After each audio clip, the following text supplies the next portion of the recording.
Hi, welcome in to Still a Hero, powered by USAA. My name is Randy Miller, and every week we have great conversations with people who have led in the military and are leading in their communities. And we got a good one for you today.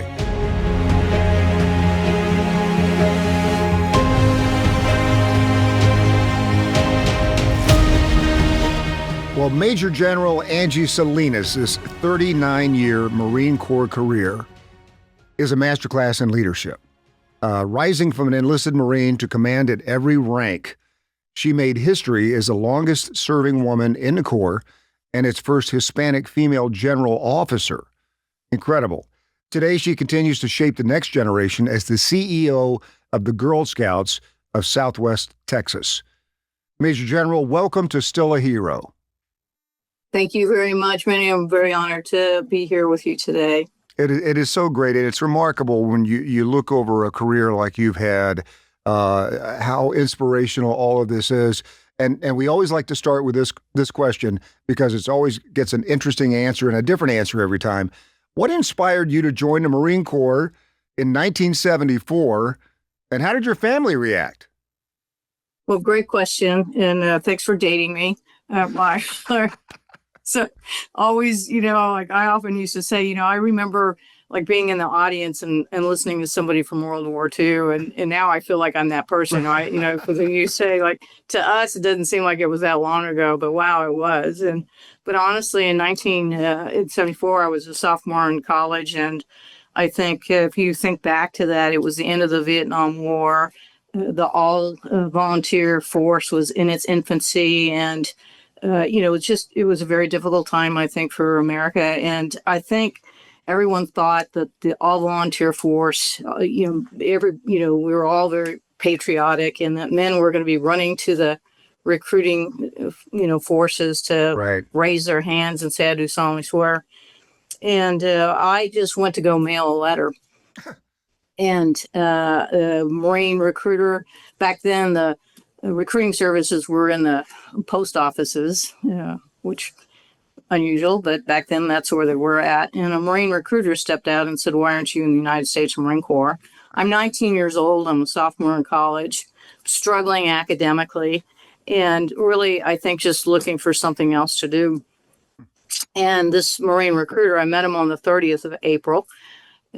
I'm looking at him and said, look, buddy, I am just trying to mail a letter. But there was something, I think that just what he spoke was essentially the Marine Corps will offer you this challenge. But the idea of joining the few, the proud, and thinking about the fact that Marine Corps was about 175,000 strong and less than 2,000 of them were women, I essentially would be fewer and prouder.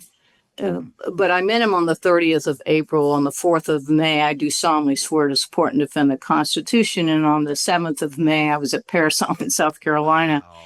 It was a very fast decision, and probably a case of buyer's remorse. About on the 8th of May, I suspect. But what a huge change and opportunity for me. And so your family was okay with everything? My family had absolutely no idea because I'm at a small Catholic college in Dominican College in San Rafael, California. My family is located in the southern part of the state of Texas. And so they had no idea. Literally, I'm probably almost all the way through recruit training before they located me. And totally disappointed because this is kind of the standing joke. Women recruits were all trained at Paris Island, South Carolina. And so they track me down and they go, where are you? And I'm like, oh, wow, I'm in Paris. So they, of course, think I'm like in Paris and I'm at the Eiffel Tower. And I said, I'll be there in a couple of days. And I leave recruit training and I go to Raymondville, Texas. And I'm knocking on the front door. I'm on my pinstripe uniform, little knocking on the door, and my mom opens the door and like just stunned, basically says, what, like we already bought Girl Scout cookies. Like stunned at the idea, and they're just flabbergasted because they thought I was in college, and why would you join something like the Marine Corps? And But I tried to explain, listen, this is an opportunity. Like the Marine Corps so stressed education, and I had joined in the reserve program, so I had the opportunity to go back to college, which, and this is a great, what a small world we live in, because my dorm mother, right? So here I've told you I was really struggling academically. I didn't know what I was going to do when I grew up. I really spent a lot of time the first 2 years doing really nothing but probably partying. But when I went back to school to finish my last 2 years, my dorm mother was a Dominican nun by the name of Sister Aquinas. Her real name was Mary Nimitz. And she was the youngest child of Admiral Chester Nimitz. Wow. Small world, right? And so, and she never ever, and so what was interesting was that my last 2 years, while I was finishing up my college degree, as a young enlisted Marine, I would spend 3 days in the Marine Reserves going over to Alameda. And I was the only woman Marine, so they had never really enlisted someone. And so I'm in this all-male detachment, and I would stay in the barracks with the Navy women who would just harass me unmercifully, you can imagine.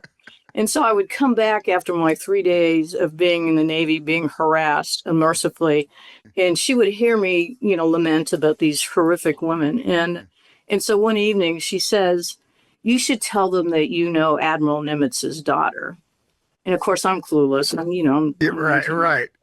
And I'm like, really? So she comes down one day and she tosses the, life biology, the biography of Admiral Chester Nimitz, and throws it on my lap and walks away. And I'm like, really? Like, I don't have enough things to worry about in my own classes. Right. Yeah. And now Yeah. Sister Klein just wants me to learn about Admiral Nimitz. It's not in any of my history classes. I'm not going to bother about this. But of course, I flip through it and I go to the back of the book, and there it talks about Admiral Nimitz and his 4 children. And there it talks about his youngest, Mary Aquinas, who is a biology teacher who, amazing, goes to Stanford, goes to UC, Berkeley. I mean, is a biologist, goes back, gets her PhD, right, at Stanford. And so she's in biology in the 60s, right, long before STEM. I mean, this is like a woman who can pace the world, right, whose dad saves the world, basically. Yeah. And so this is basically a woman that had so many choices in the world. So little Angie Salinas, having no idea at the age of 19 and 20, has this role model that I'm like clueless to. Wow. So what a small world, right? So this is how I kind of start my career. And not just a small world, but also a meant to be moment. I mean, that had to be such an impression on you. And I can see, I'm so glad you told that story, because you can look back, and I'm sure you've done it many times, and trace your journey back to that situation, right?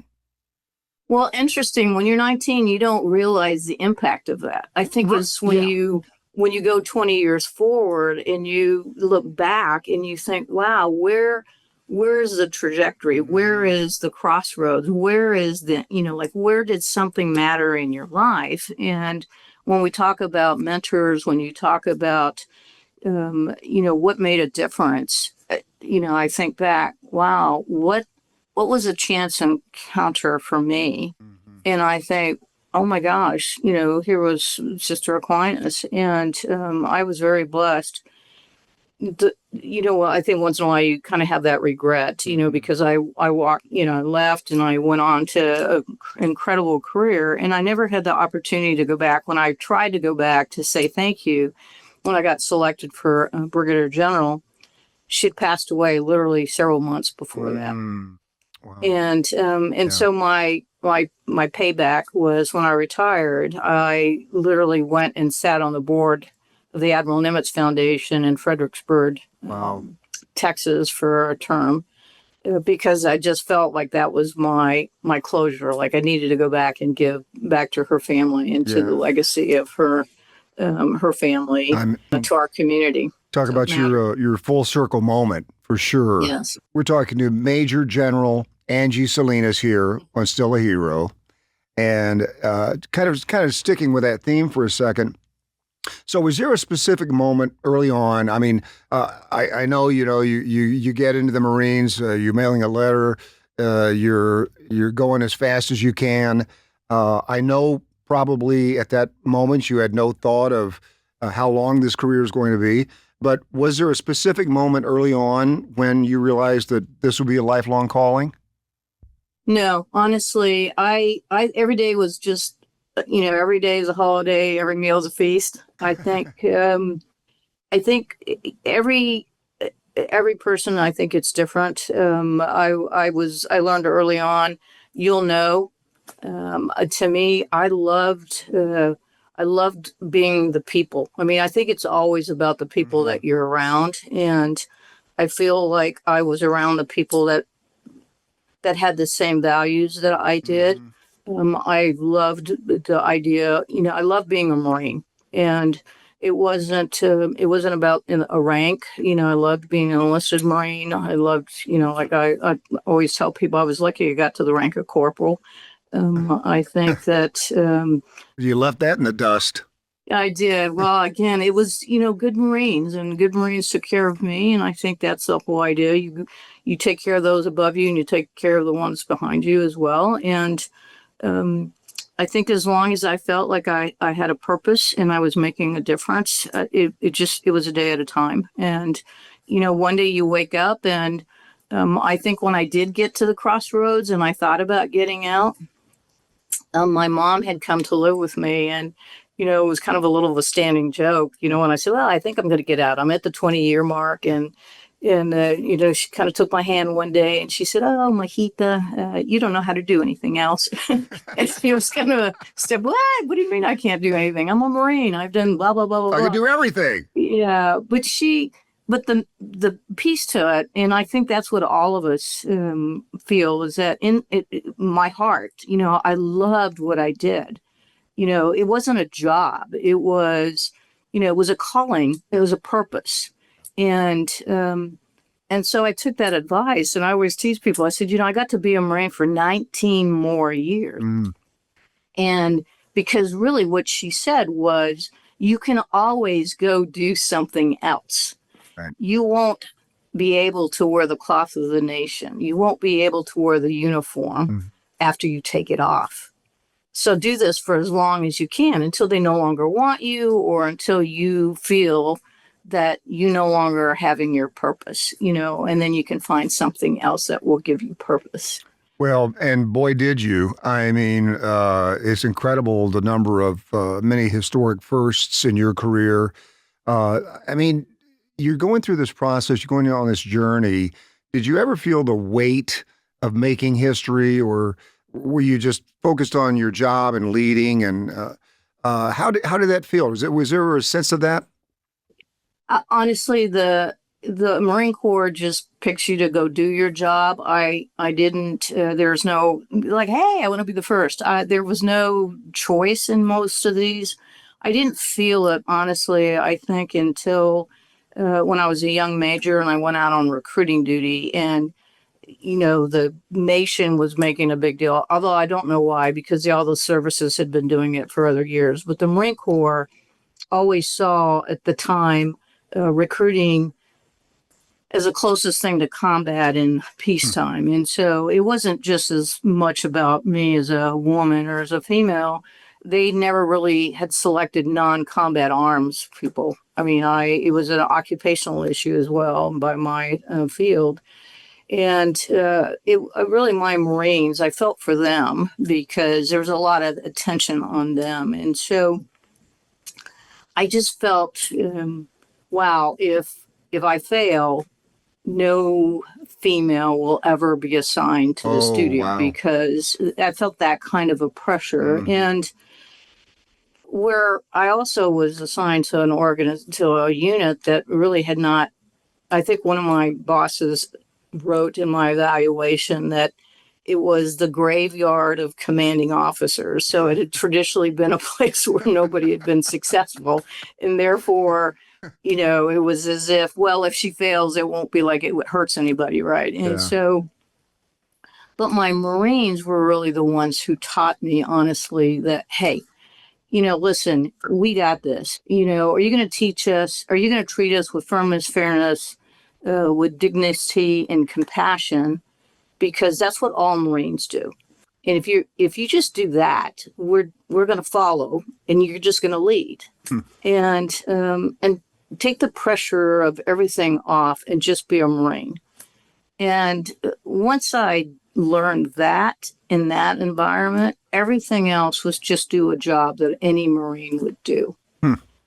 That is so interesting. I mean, I'm just picturing these women that see themselves, and that's when you're really inspired to look into. I mean, maybe they didn't become a Marine right away. Maybe they didn't ever become a Marine, but to have that picture of yourself in a role, in any role, it I would imagine allows you to really see yourself doing that, right?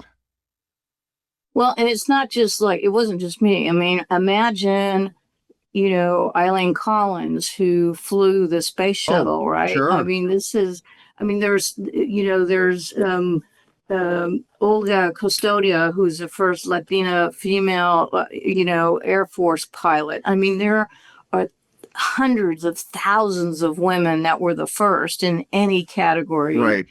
in every branch of the service. There was Lieutenant General Kennedy in the Army, Dunwoody. I mean, I could just name thousands Sure. of women who were the first, and the burdens of every one of them that they carried in every single one of them. And they were men. I mean, these are men that were the first to do a lot of things in Right. their occupational fields. And they just did their jobs. And every single one of us who've just worn a uniform, we just wanted to be good and accepted. It just be, like, I just hope you just follow me because I'm really good at what I do. Yeah. Right. Right. And just because I'm a good leader, right? Regardless of whether I'm 6'2" or 5'1", Right. right? And, Right. and so that's the best, I say watch out indicator. for the 5'1s. Yeah. I got to tell you, We're easier to get thrown over the wall than anyone else. Trust me. I got to tell you a story. So we're based in Kansas City, Missouri, and very close to a Whiteman Air Force Base, home to B-2. And I was there doing a show last year on the 30th anniversary of the delivery of the B-2.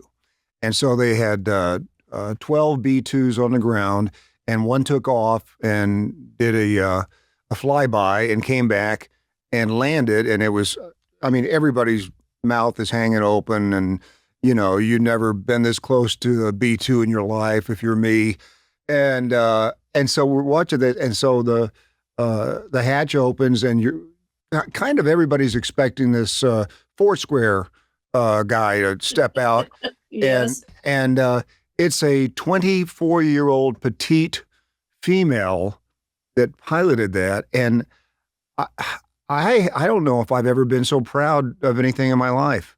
That was just one of those moments. Yeah. It's amazing. Just like you were talking as I about. said, yeah, it's amazing. We're talking to Major General Angie Salinas here on Still a Hero. And, we talked about your firsts. I mean, you commanded at every rank from lieutenant to major general, including being the first woman to command MCRD San Diego. How did your leadership style evolve over those 39 years? I mean, obviously, the more you led, the better you became, I would imagine. I will tell you, yes. I think as a younger officer, I felt like I had to do everything. And as I matured in the leadership, first off, you're very blessed because you have a senior enlisted person. And so there's this phenomenal relationship that you build with your senior enlisted as a young captain, you have like a first sergeant or a gunny or a first sergeant, and you go up the ranks. And as a major, I was lucky to have a sergeant major.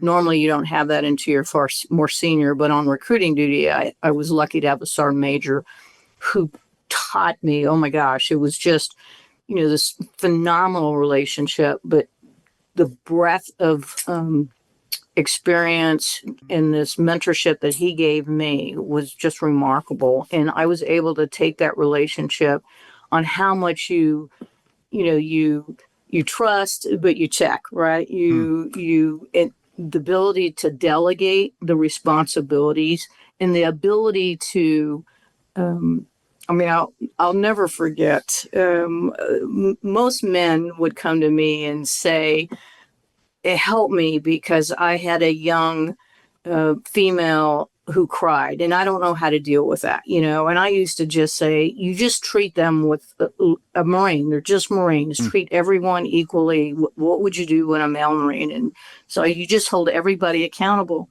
And I'll never forget, I was in my office and I had a young male Marine who was struggling, and he started crying. And I stopped. I didn't know what to do with it. And I just said, all right, you're dismissed. You can go. And the sergeant major came in and he just started like chewing me out. I mean, he's like, what's wrong with you? You, what did you do? And I said, well, he started to cry. I didn't know what to do.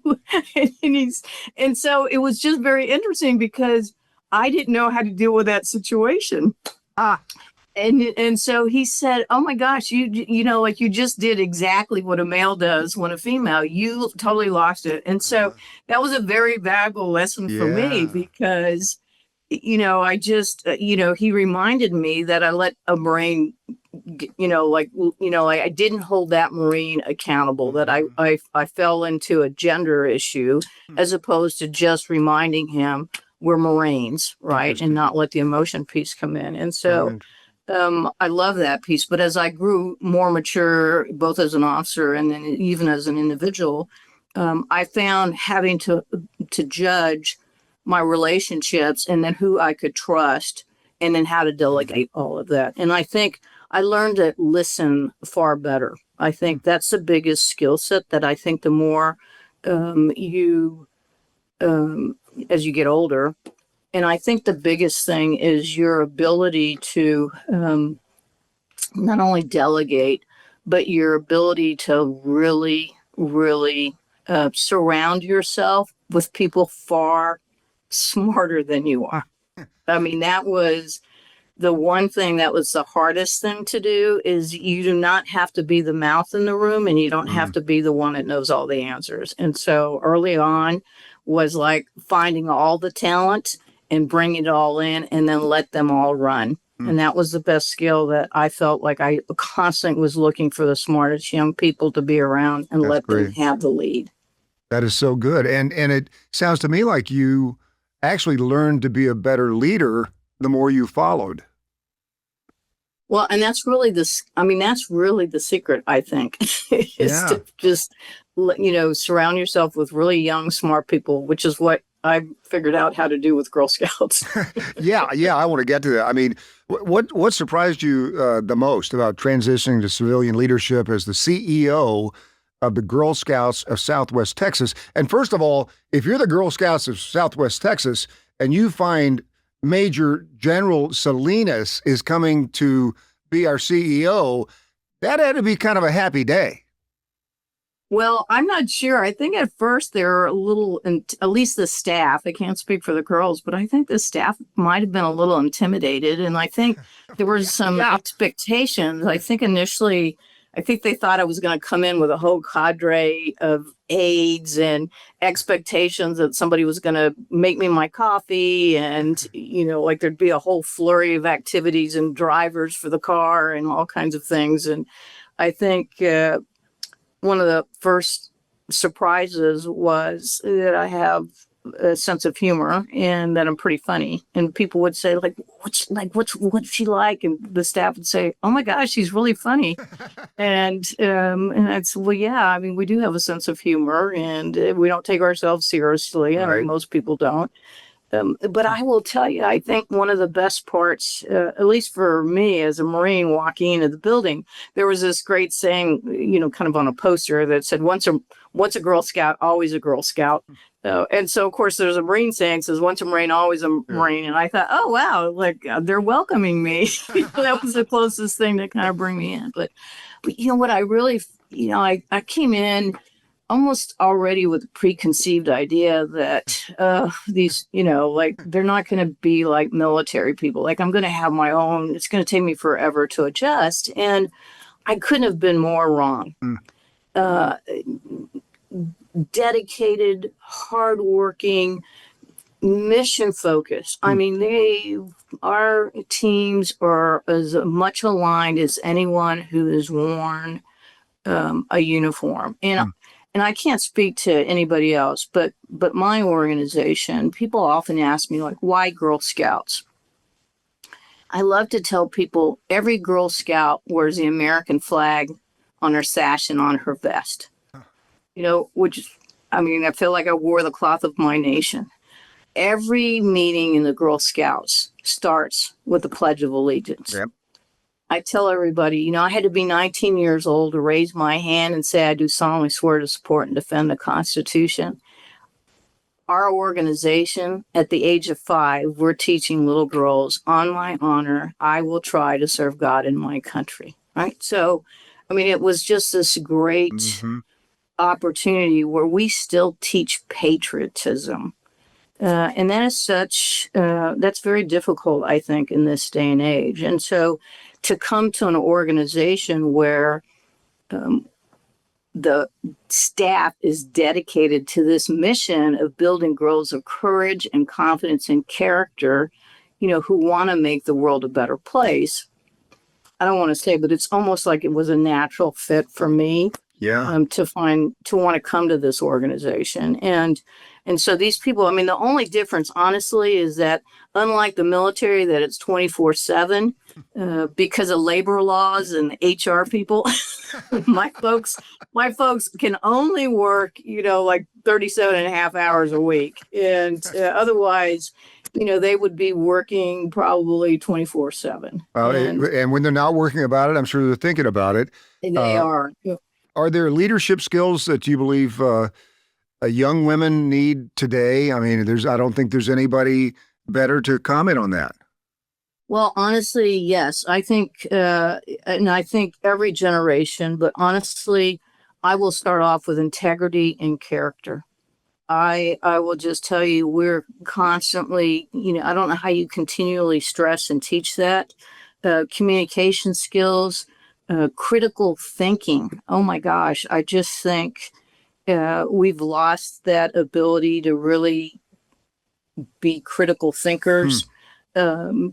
Resiliency and adaptability. I think because we've created parents who are, I don't know what the latest term is, but helicopter parents. I've had parents try to be outside the door when we're doing interviews.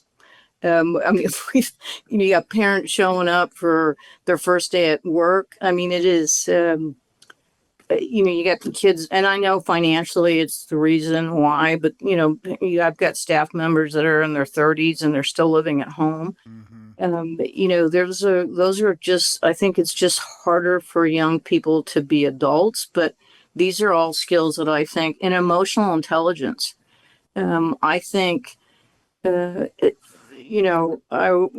course, I don't, when I was young, the stuff that people said to me, as a young Marine, holy moly, and yeah, I'm on the first one to say it wasn't right, but boy, it toughened me up. It toughened me up. Right. And you know what? I learned how to pick a war. I learned how to pick a battle, and I think it's just taught me, like, I'm not saying that stuff is not right or it's not wrong, but it's made me a tougher person to kind of figure out, all right, I got to be thick-skinned, and I got to figure out I can't be emotional about every single thing. And that's life. That's just life. And so how do you teach life? So I think those are the things that this generation, that's part of the leadership piece. Well, and I think you make a great great point there, Major General, because um, if you are have everybody doing something for you all the time, then you never know how to do it. And I know I was certainly raised in an age where you had to do it or it didn't get done, but you knew how to do it. And I think we have kind of come to a point where a lot of things are done for especially the younger generation, and then at some point they look around and they say, I don't know how to do any of this. And so that's an excellent point. Well, and that's why I love, like, not to make this about Girl Scouts, but this is what I love about, for example, like the cookie program. Everybody thinks it's about the cookies, but it's really a safe place to teach about resiliency, because where else can you have a safe place to learn about rejection? Right? Because imagine this, right? So here's a 7 or 8 or 9-year-old, right, who is out going, door to door, or she's at a cookie booth, and she has a total stranger, and she has to have the courage, right, the confidence to go up to a total stranger and say, would you like to buy a box of cookies? Right. And this total stranger says no. No, right? So she then says, well, would you like to buy a box of cookies for, like, your friend? And so she says no. And so then she said, well, would you like to buy a box of cookies and donate it to the USO? And so that person still says no, right? 3 rejections. Mm-hmm. Now, you and I would probably go sulk in the corner somewhere as an adult. I would go cry. Been told no, right? Yeah, I mean, I get rejected by people I ask for money for the Girl Scouts, and I go sit in the car and go, well, what's wrong with me? I mean, I'm kind of funny. I mean, I'm a retired 2-star. I mean, why don't you want to give money to the Girl Scouts? And this little girl, has to, because she's made a commitment, because it's not about that. She's got 5 other girls in the troop. They've decided they're going to build an ADA compliant path at the park. They each have to sell 100 packages of cookies to raise enough money so they can go build that park. So they've had this whole plan for like 3 months, right? So there's so much that's gone into this, to asking you to buy that package of cookies. And she doesn't have time to go and sulk, because she's got to go find somebody to still sell those 100 packages of cookies, right? So that's what I love about it, because we're teaching those girls, right, resiliency, right? Because those are life skills that when she's 22 or 24 or 26 and she's going in to a really tough job market, or she's trying to get out of a risky relationship, or she's going to come out of, or she's lost her parent, or whatever that might be, she's going to be able to, she's going to remember, like, wow, you know what? I'm a tough cookie, because I sold 1,000 packages of cookies, and that took 3,000 people to say no to me. Does that make sense? It makes a lot of sense. And I want to talk about those cookies for a second, because I know what else it breeds, besides resiliency, is competition. Oh my gosh. I have seen some girls, including my 2 daughters, compete to see who could sell the most cookies. And it's serious business. It should be pay-per-view. Yeah. Well, interesting. There's going to be a movie coming out here in about a month. It's going to be called The Cookie Queens. Really? And yes, it's going to be, I think Meghan Markle is the producer of it, who she herself was a Girl Scout. And so you're going to be able to learn a lot about it. But yes, and that's because, great. Again, it's a business. There are some incredible women who are very successful business owners today who started that whole, I want to be a businesswoman, because they started by selling cookies. So that's amazing. Yeah. And I mean, I've seen there's so many different ways to do it, and so many innovations that these girls come up with, and so many different, venues that they create. And so it's just, that's incredible. Well, it's about leadership too, though. I mean, that's a critical piece. It's all about the leadership and the intangibles, because again, it goes back to courage and confidence and character. And those are the 3 C's that, that really brought me into this, because they're lifelong. It's not about the cookies. It's not about the camp. It's not, because they develop STEM we do outdoors, we do life skills, we do entrepreneurial, but it's the other three C's because those are lifelong. So good. We're talking to Major General Angie Salinas here on Still a Hero. And the resilience part of it and the rejection part of that, I didn't even consider before, but that is so true. And I know that you serve on the Veterans Justice Commission. Tell us a little bit about that, if you will, and why is that so important to you? Well, I got called one day. Actually, they called me like 3 times. We talked about rejection. I was working on that guy. I tried to reject him like a box of cookies. And Colonel Stewart, he an attorney, but they were coming up with this commission and the idea. And I kept saying, not me. I'm a Girl Scout, but this commission, the intent, they've got 12 of us, I think. Former Secretary Panetta is part of this. But the idea was to bring a commission together to focus on trying to provide a nonpartisan report to the Hill on the inconsistencies of dealing with veterans in the legal system. I mean, that was really what it was designed to do, because veterans serve and then they come out and they kind of stub their toes, for no better way to describe it, and they fall into the legal system. And every state, every community, everybody treats our veterans differently. So in San Antonio, there might be a system where they can offshoot, and if they go and they sit in some systems, like they might be able to have their records expunged. Another place, immediately get in there, they don't even ask them if they're a veteran, they immediately go into the system. Some states, this is how I got hooked, literally. The story that Jim told me was, I think it was in Pennsylvania, their entire wings of being built for the veterans. And there were stars with a number under the star. And what that represented was a veteran who had died in prison, and they don't even have a name. They had their number. So this was somebody who had served in World War II, Korea, Vietnam, and they died in prison and they didn't even get their name. Wow. So that was my hook. Like, listen, if this male, female had enough to raise their hand and say, I do solemnly swear. And so the reason that they were very aggressive about asking me to be on it was that I had spent the majority of my time in the Marine Corps. My expertise was in recruit training and in recruiting. And so a lot of that was, how did this come in? Because we often, especially during conflict, right, the standards for all the services kind of adjust a little bit.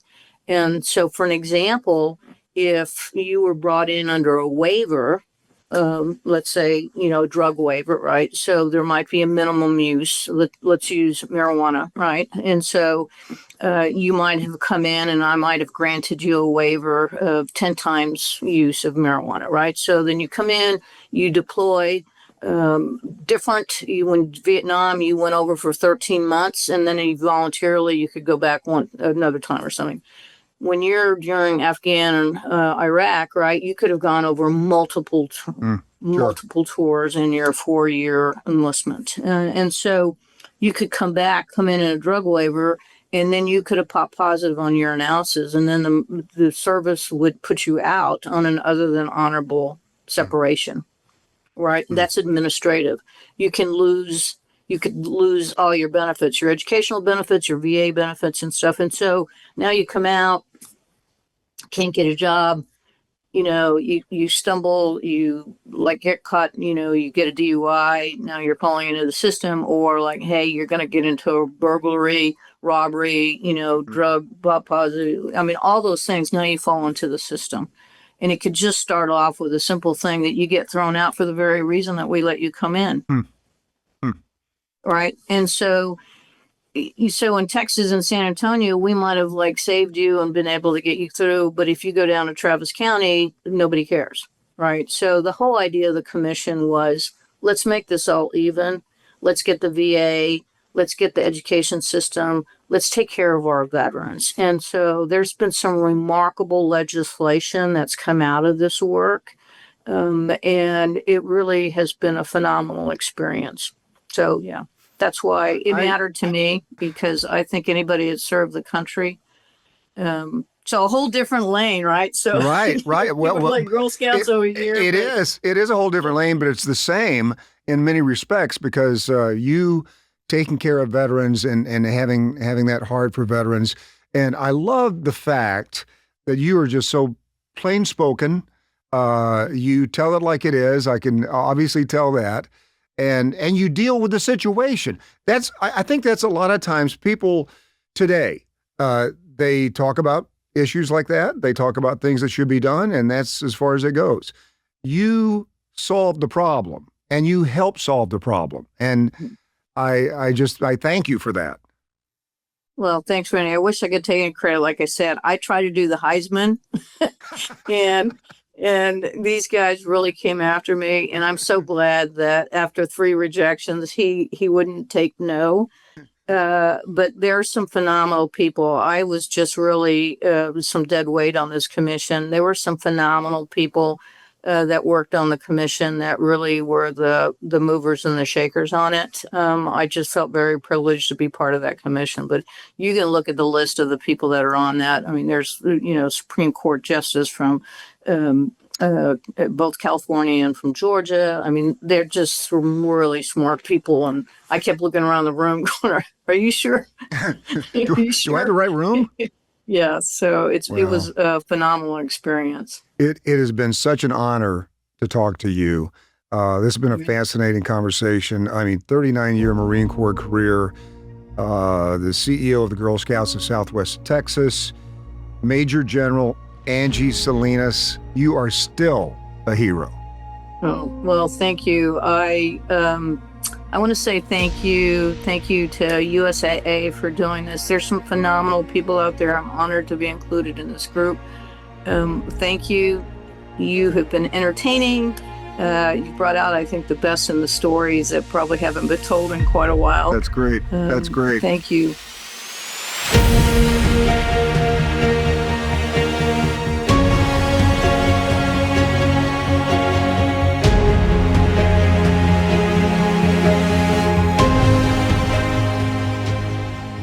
Major General, thank you so much for the time. This is a fantastic conversation. What a career, what a legend, what an inspiration. And we'll be back next week with another great conversation right here on Still a Hero, powered by USAA.